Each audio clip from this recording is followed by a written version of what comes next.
Puji Tuhan, Bapak Ibu saudaraku yang dikasihi Tuhan.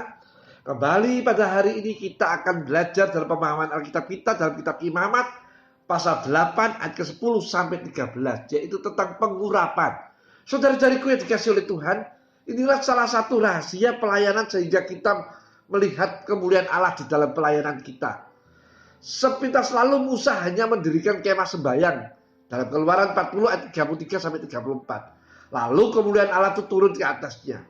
Kalau seseorang hanya meniru mendirikan kemah sembahyang seperti ini, belum tentu kemuliaan Allah itu turun ke atasnya. Mengapa? Sebab sesudah didirikan, Musa menyucikannya dengan mencurahkan minyak ke atasnya. Bilangan 7 ayat 1. Dan dengan mencuci Harun dan anak-anaknya dengan air dan dengan darah korban. Baru sesudah itu kemuliaan Allah akan turun ke atasnya.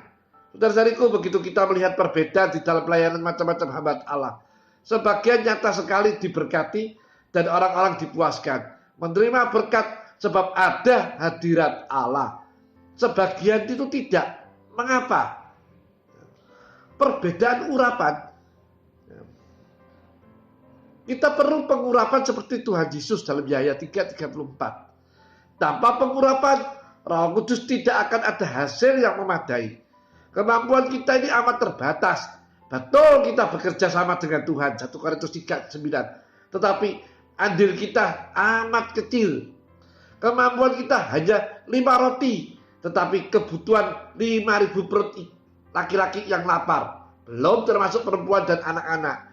Kuasa Allah yang mengerjakannya dalam 2 Korintus 4 ayat ke-6. Kita ini hanya tanah liat yang tidak berharga dalam Korintus 4 ayat ke-7. Sebab itu perlu bertekun dalam doa. Lukas 21 ayat ke-49. Penuh dengan kuasa roh. Kisah Rasul 1 ayat ke-8. Dalam hidup sehari-hari pun, kalau kita mau hidup sebagai hamba Allah, milik Allah, 1 Korintus 3:16, 1 Korintus 6 ayat ke-19 sampai 20, kita perlu kuasa Allah. Kalau tidak, gagal. Ya. Lagi, musuh kita yang buas, 1 Petrus 5 ayat ke-8, itu setan, Efesus 6 ayat 12. Tanpa Allah, kita menjadi mangsanya. Bukan pemenang.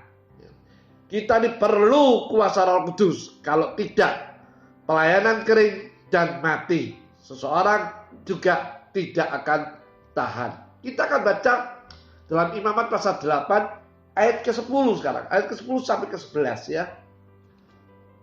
Saya akan bacakan dalam terjemahan lama. Maka diambil Musa akan minyak buah bawang itu, lalu disiramkannya kepada kemah sembahyang dan kepada segala sesuatu yang di dalamnya, dan disucikannya lah dia. Maka daripada minyak itu dipercikannya 7 kali kepada mezbah dan disiramkannya mezbah dan segala perkakasnya dan kolam serta dengan kakinya akan menyucikan dia. Bapak Ibu saudara yang dikasihi, dalam Imamat 8 ayat 10 dan 11 bicara tentang minyak siraman pada alat-alat ibadat. Alat-alat ibadat itu harus disucikan, baik kemah dengan segala isinya, mezbah dan kolam dengan segala alat-alatnya. Ini bukan pelayan-pelayannya, tetapi alat-alat ibadahnya. Bagi kita sekarang, kita tidak menyucikan secara hurufiah, tetapi fungsinya disucikan. Misalnya, rumah yang dipakai untuk kebaktian, fungsinya disucikan. Jangan dipakai untuk percabulan, penipuan, perkelahian, menyembunyikan perkara-perkara yang jahat. Bahkan nama gereja jangan dipakai untuk jual beli, untuk melindungi yang salah dan sebagainya. Saudaraku yang dikasihi Tuhan, mimbar, jangan bicara kebencian, politik, hal-hal yang tidak berkenan pada Allah lewat mimbar. Jangan mimbar untuk mencari uang, menyerang orang lain dan sebagainya. Jangan orang berzina, menipu, orang jahat, dan orang kafir menajiskan mimbar. Kalau gereja mempunyai percetakan, jangan cetak perkara-perkara dosa. Kan? Perkara porno, akustisme, berhala, dan sebagainya. Lebih baik perkara-perkara rohani saja. Kas gereja, jangan menyokong perbuatan-perbuatan dosa. Dan jangan isi dengan uang haram. Ulangan 23 ayat ke-18. Bukan dicuci dengan air, tetapi fungsinya disucikan. Sehingga kita dapat merasakan suasana roh, hadirat roh yang nyata. Juga rumah-rumah orang beriman. Jangan dipakai untuk perkara-perkara yang najis. Orang-orang suci itu kabahnya Allah. 1 Korintus 3 ayat ke-16. Patut hidup dan rumahnya juga disucikan. Sehingga suasana sejahtera. Suci, damai, kasih, dan kesukaan Allah. Bukan suasana perkelahian, suasana cabul. Lewat pakaian, sikap, hiasan-hiasan dinding, patung-patung, dan sebagainya. Suasana dunia, najis, kacau, gelisah. Paulus di Filipi merasakan hal ini, sehingga ia menjadi susah. Rasanya tidak enak, sebab banyak roh-roh jahat di sekitarnya.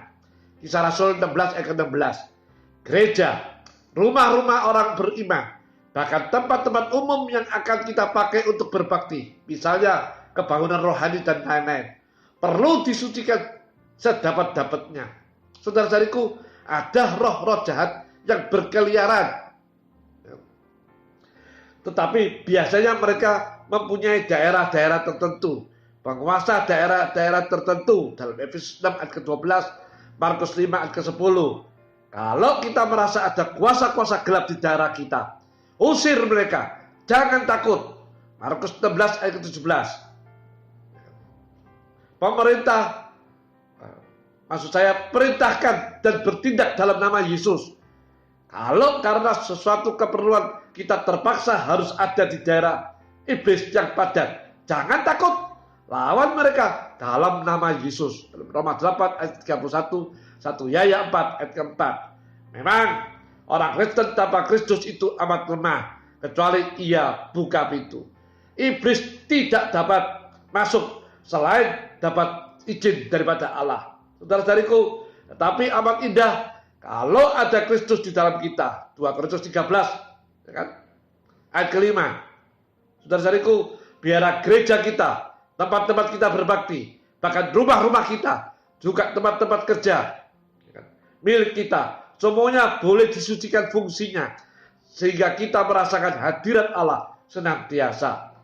Tetapi jangan lupa, gereja adalah tempat untuk orang berdosa, datang mencari keampunan dan keselamatan. Jangan tolak orang berdosa yang mencari selamat, tetapi tolak sedapat-dapatnya orang berdosa yang mau melayani atau menajiskan. Bapak Ibu saudaraku yang dikasihi Tuhan, mezbah mendapat perhatian khusus, dipercik 7 kali. 7 itu artinya sempurna. Biar hidup mezbah berani sengsara karena kebenaran itu dinyatakan dalam ibadat, rumah-rumah, dan kehidupan kita. Ini perlu kuasa Roh Kudus. Saudara-saudariku harus berani menyatakan pendirian dan kebenaran firman Tuhan dalam segala pencucian ini. Sekalipun dengan resiko, Roh Kudus akan memberi kekuatan, kuasa, dan hikmat. Sampai di sini Bapak Ibu saudara sekalian, pemahaman kita pada hari ini. Kita akan berjumpa pada besok pagi. Tuhan Yesus memberkati.